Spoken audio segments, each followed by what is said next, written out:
नमस्कार दोस्तों, स्वागत है आपका हमारे चैनल में। तो इस चैनल में हम आपको ऑर्थोपेडिक से रिलेटेड महत्वपूर्ण जानकारी देते हैं। मेरा नाम है डॉक्टर दर्श गोयल। मैं एक ऑर्थोपेडिक सर्जन हूं। मेरी स्पेशलाइजेशन घुटने और कंधे की दूरबीन की सर्जरी में है। तो दोस्तों, आज हम बात करेंगे कमर दर्द के ऊपर।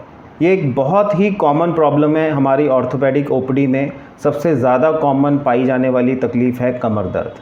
तो कमर दर्द क्यों होता है, इसके क्या कारण हैं, हम इससे कैसे बच सकते हैं, और कमर दर्द अगर हो गया है तो हम कैसे इसका इलाज कर सकते हैं। तो इन सभी टॉपिक्स के बारे में आज हम जानने की कोशिश करेंगे।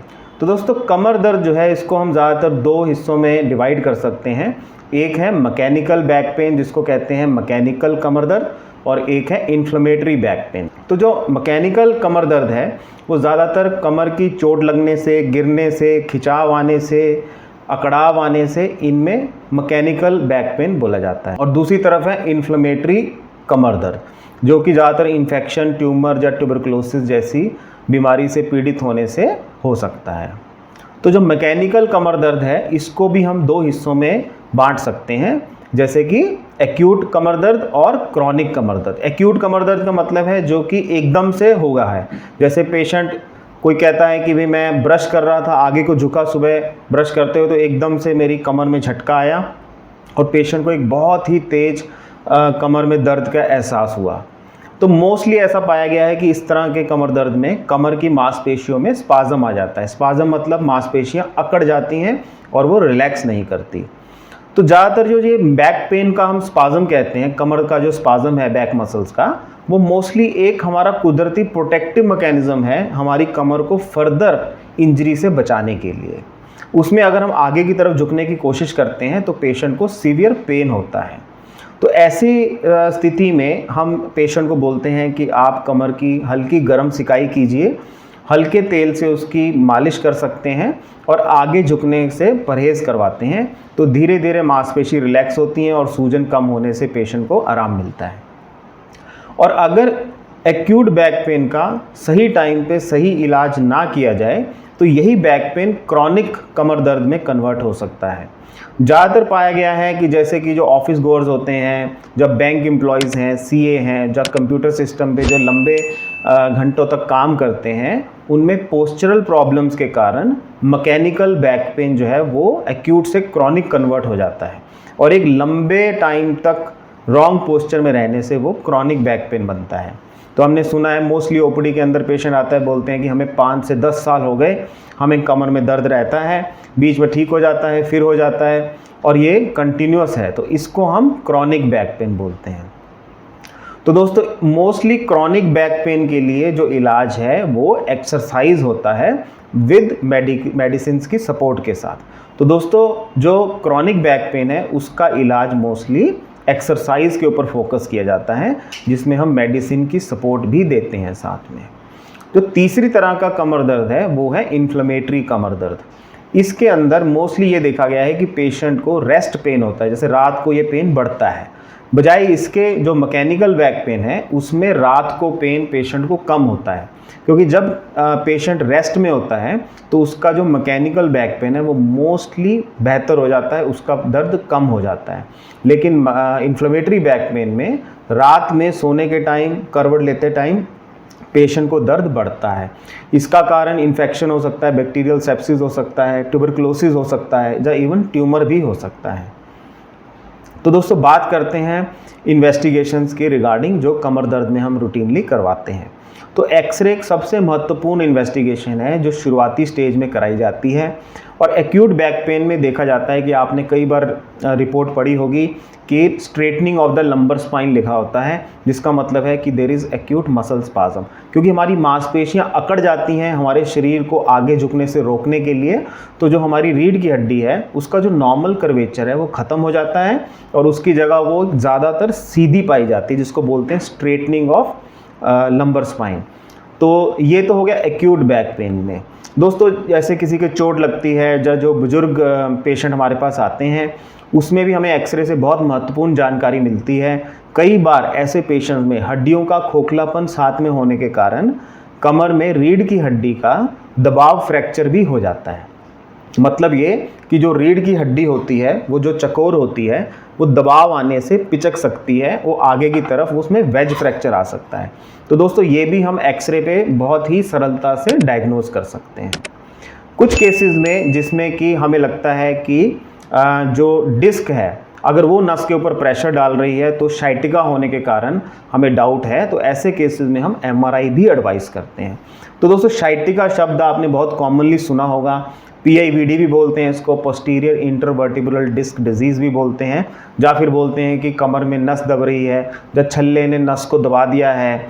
तो जो डिस्क होती है ये क्या है, तो दोस्तों इसको समझने के लिए हमें पहले अपनी रीढ़ की हड्डी को बनावट देखनी बहुत ज़रूरी है, तभी हम समझ पाएंगे कि कमर दर्द जो शाइटिका का है वो क्या है, वो क्यों होता है और उसका हमारे पास क्या क्या समाधान पॉसिबल है। तो दोस्तों ये हमारी रीढ़ की हड्डी का एक मॉडल है।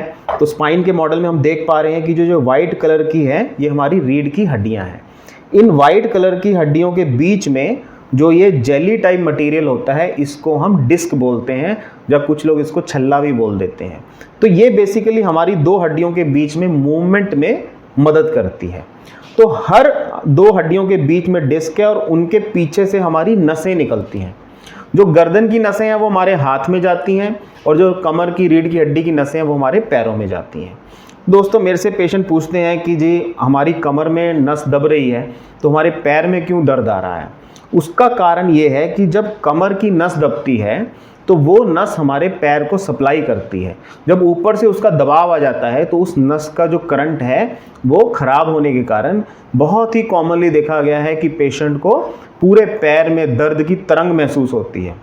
उसको लगता है कि मेरे पूरे पैर में एक दर्द की रस्सी सी खिंच रही है, एक झंझनाहट हो रही है, सुन्नपना आ रहा है, चींटियाँ चलने जैसी फीलिंग आ रही है। पेशेंट बोलता है कि मेरे को ऐसा लग रहा है कि मेरे पैर में सुइयाँ सी चुभती हैं, और उसको सुन्नपने का महसूस होता है क्योंकि जो नस है वो ऊपर दबने के कारण उस नस का जो बहाव है हमारे पैर के अंदर वो खराब होता है। तो इसको शाइटिका भी बोला जाता है। अनफॉर्चुनेटली जो शाइटिका का पेन है इसको हमें डायग्नोज करने के लिए एमआरआई की आवश्यकता पड़ती है, क्योंकि एमआरआई ही एक ऐसी इन्वेस्टिगेशन है जिसके अंदर दो हड्डियों के बीच की जो डिस्क है ये इसको हम देख पाते हैं, और वो बाहर निकली है या नहीं निकली है, उसका नस पे कितना दबाव है, कितना प्रेशर है, और कौन से नंबर मणके के बीच में, कौन से नंबर हड्डी के बीच में वो डिस्क निकली है, इस सब की पूर्ण जानकारी हमें मिल पाती है। तो दोस्तों इस तरह से हम कमर दर्द की जो प्रॉब्लम है उसको समझ सकते हैं कि वो मैकेनिकल है या वो इन्फ्लेमेटरी है, और मैकेनिकल के अंदर भी वो 4-5 दिन वाला दर्द है जिसको हम एक्यूट बोलते हैं, या वो क्रॉनिक पेन है जो कि पोस्चरल प्रॉब्लम्स के कारण होता है। इसमें और भी कुछ कारण हैं जो कमर दर्द पेशेंट लेके आ सकता है, जैसे कि स्पॉन्डिलोआर्थराइटिस, जैसे कि हम बोलते हैं HLA-B27 positive ankylosing spondylosis. Basically ये एक कमर की गठियानुमक बीमारी है जिसमें हमारी रीढ़ की हड्डी के जो जोड़ हैं उसके बीच की जो डिस्क है वो हड्डी में कन्वर्ट होने के कारण वो जोड़ हमारे ख़त्म होने शुरू हो जाते हैं, जिसके कारण सीवियर पेन आता है पेशेंट को। तो दोस्तों ये हमने आज समझा कि कमर दर्द कितने प्रकार का है और हर प्रकार का कमर दर्द क्यों होता है, इसका क्या कारण है और इसकी कुदरती बनावट क्या है, और क्या होने से हमें इस तरह का दर्द बढ़ता है। तो अब हम बात करेंगे कि इसका निदान क्या है, या हम इसको कैसे रोक सकते हैं। तो सबसे इम्पॉर्टेंट 3-4 चीज़ें अगर हम करें अपनी दिनचर्या में तो हम कमर दर्द से बच सकते हैं। सबसे इम्पॉर्टेंट हम अपने पेशेंट्स को बोलते हैं कि आपका एक एक्टिव लाइफस्टाइल होना चाहिए, एक सीडेंट्री लाइफस्टाइल, एक बैठने वाला लाइफस्टाइल नहीं होना चाहिए। हम देखते हैं मोस्टली जो आजकल जॉब्स हैं, आईटी जॉब्स हैं, जब बैंकिंग सेक्टर की जॉब्स हैं, वो सिटिंग जॉब्स हैं।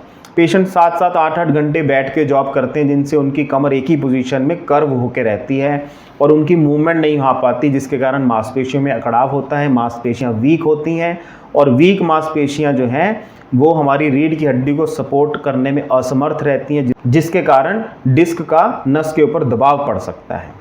दूसरा, हम अपने पेशेंट्स को एडवाइस करते हैं कि अपने आप को वेल हाइड्रेटेड रखें, पानी अच्छी मात्रा में लें, ताकि आपकी अच्छी हाइड्रेशन के कारण आपकी मसल्स के अंदर जो सॉफ्टनेस है वो मेंटेन रहे और डिस्क के अंदर हमारा पानी की मात्रा वेल हाइड्रेटेड रहे और डिस्क डेसिकेशन जैसी प्रॉब्लम हमें ना हो।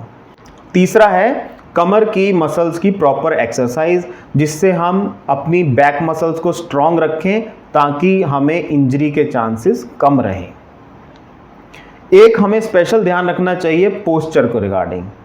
मोस्टली हम अपने पेशेंट्स को ये बोलते हैं कि आप 30 से 40 मिनट से ज़्यादा एक ही पोस्चर में ना बैठें, कम से कम 2, 4, 5 मिनट का ब्रेक ज़रूर लें ताकि आपकी मसल्स जो हैं वो मूव करें, वो एक ही पोजीशन में रह के अकड़े ना।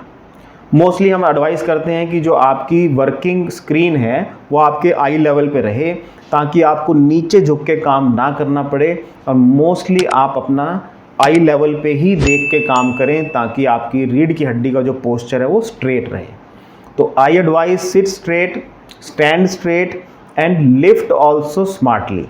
तो दोस्तों, मैं आपसे आशा करता हूं कि आपको ये हमारी वीडियो ज़रूर पसंद आई होगी और आप इस वीडियो को ज़रूर शेयर करेंगे, क्योंकि कमर दर्द एक ऐसी तकलीफ़ है जो हर घर में है, किसी ना किसी को ज़रूर होती है।